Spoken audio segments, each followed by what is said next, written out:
আসসালামু আলাইকুম ভিউয়ার্স, আসছিলাম ঈদের আনন্দ ভাগাভাগি করে নেওয়ার জন্য একটি অসহায় পরিবারে, আমার মুরব্বীর পরিবারে আসছিলাম একটি কাপড় দেওয়ার জন্য। যাক, এসে খুব মানে একদম হতভাগা।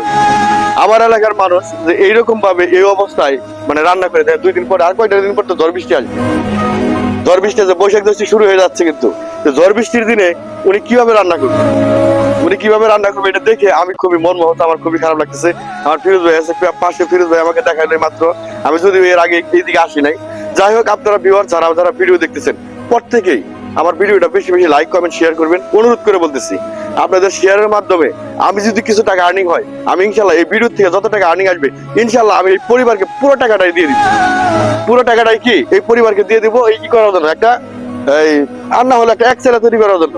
তারপরেও যদি না আসে, ইনশাল্লাহ আমার সাধ্য মধ্যে আমার যতটুকু সহযোগিতা করা সম্ভব হয়, ফিরোজ ভাই আছে, ফিরোজ ভাইকে পাশে নিয়ে, আমার চাচ্চু আছে, চাচ্চুকে পাশে নিয়ে আমি ইনশাল্লাহ এই বাড়ির এক্সেলেন্ট আমি করে দেবো, যাতে উনি এই ঝড় বৃষ্টির দিনে কি আর না হলেও শান্তিতে বসে একটু মানে রান্না করতে পারে। সারাদিন আমরা যত পরিশ্রমী করি, রাত্রেবেলা যখন রান্না করে ঘরে বসে ভাত খাই, খাবার খাই, তখন কিন্তু মনের ভিতরে আলাদা একটা শান্তি চলে আসে। তো আপনারা সকালে দোয়া করবেন, আপনারা বেশি বেশি ভিডিওটা শেয়ার করবেন, অনুরোধ করে বললাম। আর যদি আপনাদের কিছু সহযোগিতা করতে ইচ্ছা করে আমার মেসেঞ্জারে নক করবেন।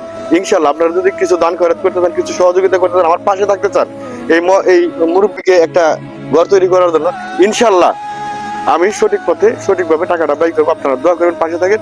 সবার জন্য রইল অনেক অনেক ভালোবাসা। Love you.